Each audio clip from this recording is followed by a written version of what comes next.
I'm going to be the first one to say that I don't know nothing about what the Atlanta Falcons organization is doing with this football team.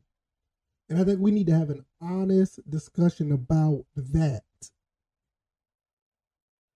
Nobody knows, none of these content creators, and there's no disrespect to them. None of these people on Twitter, it is no disrespect to them either. None of these people in other social media spaces or people that are in the barbershop, most 99.99999% do not know what this organization is doing. Let's just be honest. Today we're going to talk about a real conversation about this particular topic because everybody, in one way or another, have some type of feelings about Lamar Jackson, the front office decision making of who they draft or pick up or who they sign or who they don't sign. And we also have other situations where there are people just don't like what this team has done in the past 15, 20 years. And I'm with you. I don't like some of the stuff either. I'm not going to sit here and play like I'm a homer for this team. I'm not going to sit here and play like I don't see the craziness that goes on with this team. Because I do. I do see some things in this team that I don't like. But for the most part, I think with the cards that Terry Fontenot and Arthur Smith are dealt with, I think they're doing a decent job. If this is your first time here, welcome. This is episode 540 of the First and Frame Rate Show. Over here, we talk about Georgia Southern Atlanta Falcons football. We're going to talk about what this front office is doing and the conversation of that we don't know what they're doing because they don't talk. They don't say much about what's going on. They said very little about one particular player that I can remember, and that's Desmond Ridder. And that's been recently about how they think he has a bright future and about what he is capable of doing in his career. Now, I know it's already probably about 2 minutes into this episode, and people are probably mad already. That's fine. I really don't care because if you're going to be honest, you're going to sit back and listen and or give me some constructive feedback about us not knowing what's going on. Because I watch the stuff on the social medias. Some people on social media absolutely have no idea what they're talking about. They think one person that is athletically gifted is going to turn this entire franchise around. Some people think there's a running back that needs to be drafted in the first round, and that will help tremendously. Some people think this number 8 overall pick is the end all be all to what this franchise is going to be or what it's not going to be. Some people think that don't worry about the first round picks. Let's just get Lamar Jackson and everything's going to be fine. Contract be damned. None of us know if that's true. None of us know. Let's be honest. None of us know if that's true. None of us know what's going to happen. All we're doing is speculating.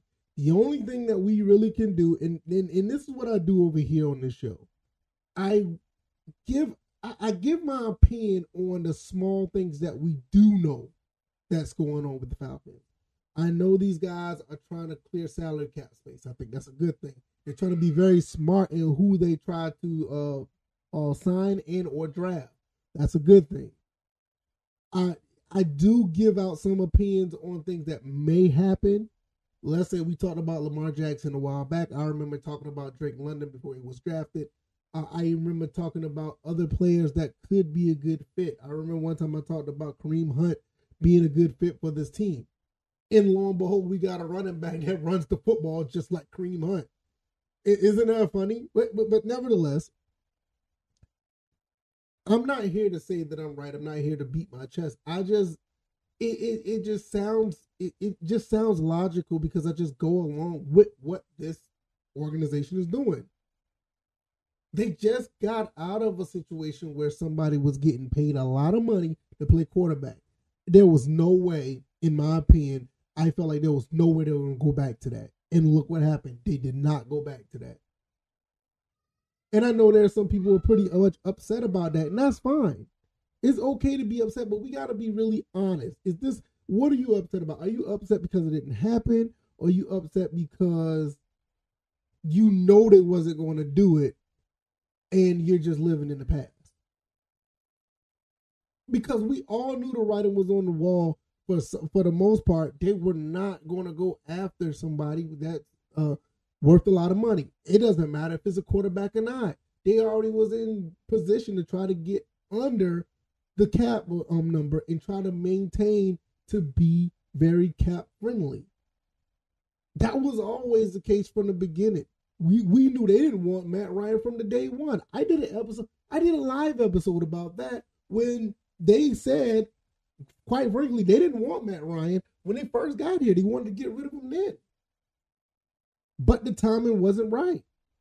And it's not because Matt Ryan's a bad quarterback. It's just that the money. These guys were trying to get under the salary cap from day one. That's why the Julio Jones trade pretty much kind of happened the way it did. This is why Matt Ryan happened the way it did. Grady Jarrett was re-signed and restructured. Jake Matthews the same way. All these people who was on big contracts that they could control, they try to get from under them or try to get them more friendly for the franchise. That's just what they do. That's what they wanted to do. So, quite frankly, that's the only thing we know that's what the Falcons are doing right now. And we need to be honest with ourselves that we don't know. And for all intents and purposes, if we're going to have a conversation, let it be logical. We don't even know if Drake London's their guy. You know, I said it. I'm on record. I want him to be QB1. I want him to develop from the ground up. I think that's one of the best ways you have a franchise quarterback, not just finding somebody from another team and signing them to a big deal, hoping that'll be, worth it. It doesn't work out like that all the time. I mean, it just doesn't. And the thing about it is we know that. A majority of us know it. A lot of people just want to be entertained. A lot of people think that the entertainment will help people, help the franchise win games because the fans are entertained. What wins championships is being smart with your money, finding good talent at the best price for both parties, and creating a culture that people want to be around and win. Lamar Jackson coming to the franchise, and this is where I'm really going to get into, and I know people are not going to like this. Bringing Lamar Jackson to the franchise does not bring other people to the franchise. Let me know what wide receiver wanted to come to the Ravens to play.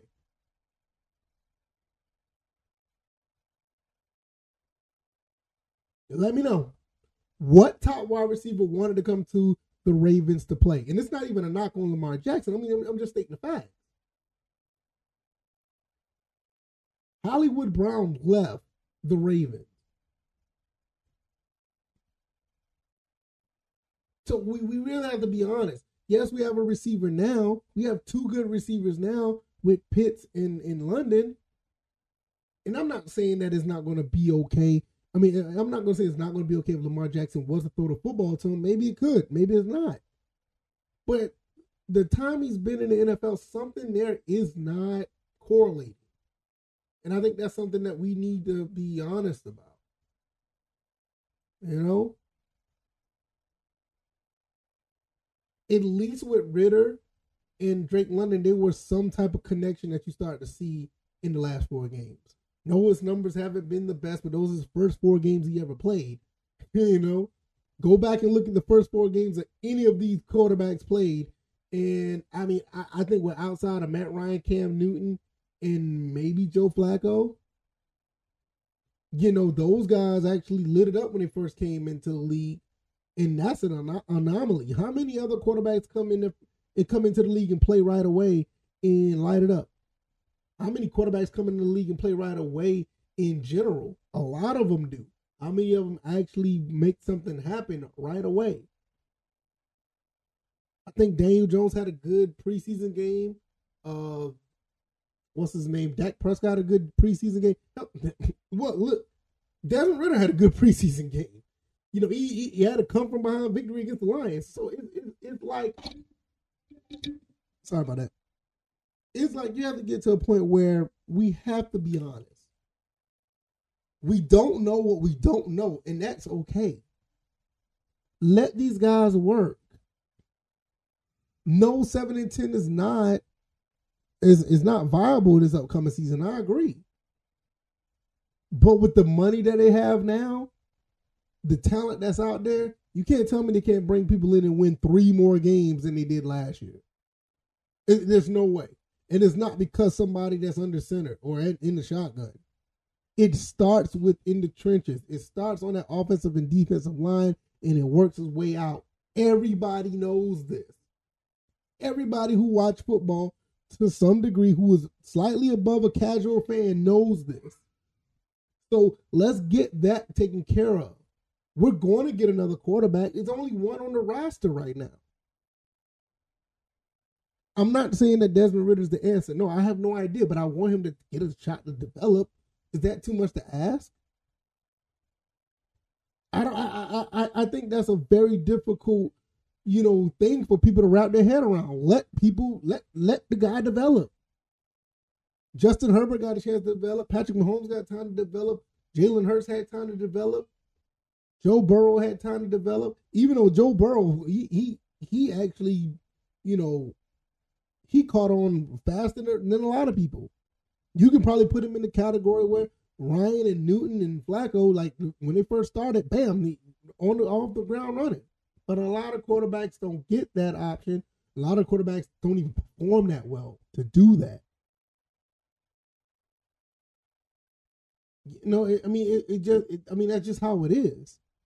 You can really say what you want. And another person, Russell Wilson was another one.